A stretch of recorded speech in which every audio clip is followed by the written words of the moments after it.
जैसे जैसे पंचायत चुनाव की संभावित तारीख नजदीक आ रही है, वैसे वैसे सभी राजनीतिक पार्टियां पूरी ताकत के साथ मैदान में उतर गई हैं। जहां बीजेपी के बड़े नेता बूथ स्तर से लेकर जिले स्तर तक पदाधिकारियों के साथ बैठक कर चुनाव की रणनीति तैयार कर रहे हैं, वहीं सपा अध्यक्ष अखिलेश यादव से लेकर सपा के बड़े नेताओं के दौरे जिलेवार शुरू हो गए हैं। पूर्व मंत्री राम आश्रय विश्वकर्मा सोनभद्र पहुंचे। राम आश्रय विश्वकर्मा ने सोनभद्र में पार्टी कार्यकर्ताओं की बैठक कर चुनावी रणनीति पर चर्चा की। इस बार का पंचायत चुनाव आने वाले विधानसभा का सेमीफाइनल माना जा रहा है, इसलिए कोई भी पार्टी चूक नहीं कर सकती।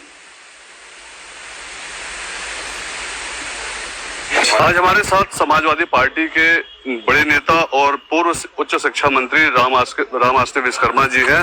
सोनभद्र इनका दौरा है और तमाम मुद्दों पर बात करने के लिए कि ये जब शिक्षा मंत्री थे तो सोनभद्र में किस तरह की, यानी प्रदेश में किस तरह की शिक्षा व्यवस्था थी, भाजपा ने किस तरह का काम किया है, और भी तमाम मुद्दे हैं जो लोकल मुद्दे हैं, उस पर भी बात करेंगे। सबसे पहले हम बात करते हैं, चूंकि शिक्षा विभाग के मंत्री रहे तो शिक्षा से सर पहले बात करते हैं कि जो प्रदेश में शिक्षा व्यवस्था है, आप भी मंत्री रहे हैं, आपके समय में जो बदलाव हुए, अभी जो बदलाव देखने को मिल रहा है, तो इसको कैसे देखते हैं?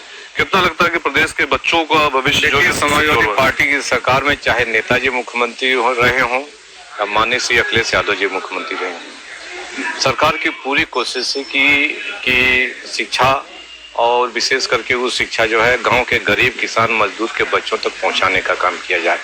इसलिए शिक्षा में फीस का स्तर जो है कम किया गया था और सभी को शिक्षा उपलब्ध कराने का काम किया गया था। भारतीय जनता पार्टी ने शिक्षा को इतना महंगा कर दिया है तो गांव का गरीब का, किसान का बेटा, मजदूर का बेटा, सब्जी बेचने वाले का बेटा, रिक्शा चलाने वाला का बेटा अब जो है शिक्षा नहीं प्राप्त कर सकता है। बीजेपी ने बदलाव केवल इतना किया है कि सब पर वो भगवा रंग सभी स्कूलों को पोत करके नई शिक्षा प्रणाली देने का जो है भ्रम पैदा करने का काम कर रही है, और शिक्षा में न तो कोई गुणात्मक परिवर्तन आया है और न तो गरीब और सामान्य लोगों को शिक्षा उपलब्ध कराने का काम ये सरकार कर रही है। लेकिन सरकार तो सर ये कह रही है कि हम सभी स्कूलों का कायाकल्प कर रहे हैं और उसको इंग्लिश मीडियम, जो आपकी सरकार में जो इंग्लिश से परहेज किया करते थे, नेताजी लोग बताते कि इंग्लिश नहीं पढ़ना है, इंग्लिश काफी लेट के बाद पढ़ाई जाती थी, अब वो बेसिक स्तर पर उसका स्ट्रक्चर बदल दिया है, ये भी परिवर्तन हुआ है। सरकार का रंग क्या है? ये भगवा रंग में स्कूलों को अगर रंग रहे हैं तो भाजपा का रंग है कि सरकार का रंग है? सरकार निरपेक्ष होती है, भले किसी पार्टी की बनी हो, तो ये शिक्षा का भगवाकरण कर रहे हैं। जहाँ तक कंप्यूटर की बात है, माननीय श्री अखिलेश यादव जी उत्तर प्रदेश के मुख्यमंत्री थे और एक साल में उन्होंने 16 लाख इंटर पास नौजवानों को बिना किसी भेदभाव के सबको उन्होंने लैपटॉप उपलब्ध कराने का काम किया था, और कंप्यूटर शिक्षा को बढ़ावा देने का काम समाजवादी पार्टी की सरकार में किया गया था।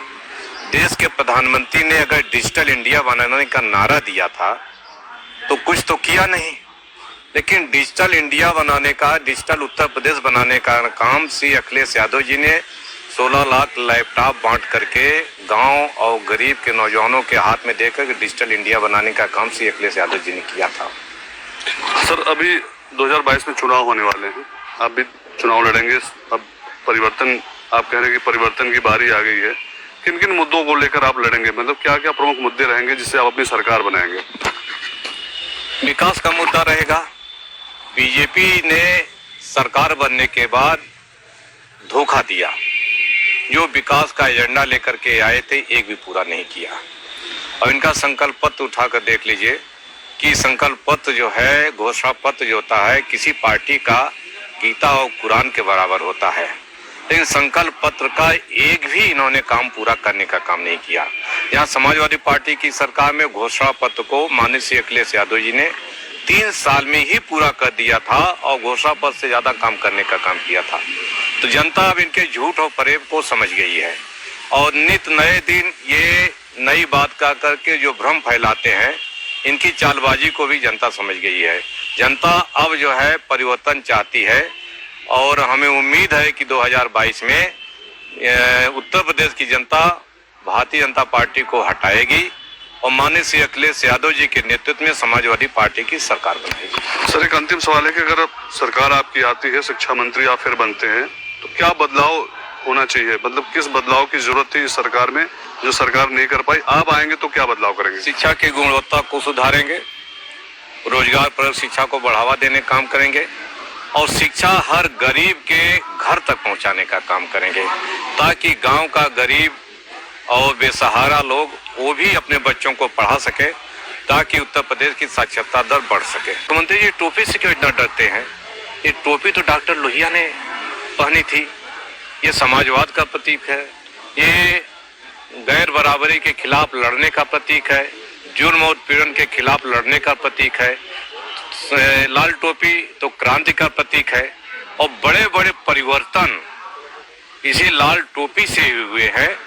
मुझे गर्व है अपने नेता श्री अखिलेश यादव जी पर कि वो लाल टोपी पहन करके समाजवादियों को पहचान देने का काम किया है। प्रदेश के मुख्यमंत्री को लाल टोपी पर ऐसा कमेंट करने पर मुझे है दुख होता है। मुख्यमंत्री को इतना जो है ऐसा कमेंट नहीं करना चाहिए। देश के बहुत बड़े नेता जिन्होंने देश को एकीकरण करके महान भारत बनाया, सरदार वल्लभ भाई पटेल, उनके नाम पर स्टेडियम का नाम रखा गया था और उनका नाम हटा करके प्रधानमंत्री के नाम पर रखना और वो भी ये जिंदा व्यक्ति के नाम पर रखना, ये नई परंपरा जो है बीजेपी ने शुरू करने का काम किया है। बहुत बड़े बड़े स्वतंत्रता संग्राम सेनानी से लेकर के देश की सेवा करने वाले बहुत बड़े बड़े लोग हुए हैं। किसी महापुरुष के नाम पर अगर रखते तो ये जो है निश्चित रूप से खुशी होती। ये दुर्भाग्यपूर्ण है। जैसे बीजेपी हिंदू मुस्लिम में कभी नाम बदल करके, कभी उद्घाटन करके, शिलान्यास करके कोई आज तक विकास का कोई काम नहीं किया है। केवल इस तरह करके जनता को केवल भरमाने का काम कर रही है और जनता बहुत दिनों तक भरम चुकी है। अब वो जान चुकी है बीजेपी की चालाकी। और 2022 में हटाएंगे और सपा की सरकार बनाएंगे। ये थे राम श्री विश्वकर्मा जी, जिन्होंने बताया कि शिक्षा में अभी बहुत बदलाव की जरूरत है। जो वादे थे भारतीय जनता पार्टी की शिक्षा को लेकर, वो वादे नहीं पूरे हो पाए हैं। उनकी शिक्षा जो नीति है वो अमीरों की जो नीति है, गरीब बच्चे इसमें शिक्षा में कहीं फिट नहीं होते। अगर उनकी सरकार बनेगी तो ये गरीबों के लिए शिक्षा नीति बनाएंगे और तमाम जो सुविधाएं हैं गरीब बच्चों को उन तक पहुंचाएंगे। और तमाम जो बातें आपने सुनी कि उन्होंने ये भी कहा है कि मुख्यमंत्री ने जिस तरह से लाल टोपी पर कमेंट किया है वो बहुत दुर्भाग्यपूर्ण है और लाल टोपी ये शहादत का प्रतीक है और ये वीरता का प्रतीक है। इन तमाम बातों के साथ ये भी इन्होंने कहा कि अब ये परिवर्तन का दौर है और निश्चित तौर पर अगले चुनाव में समाजवादी पार्टी की सरकार बनेगी। विवेक श्रीवास्तव, इंडिया न्यूज़, सोलन।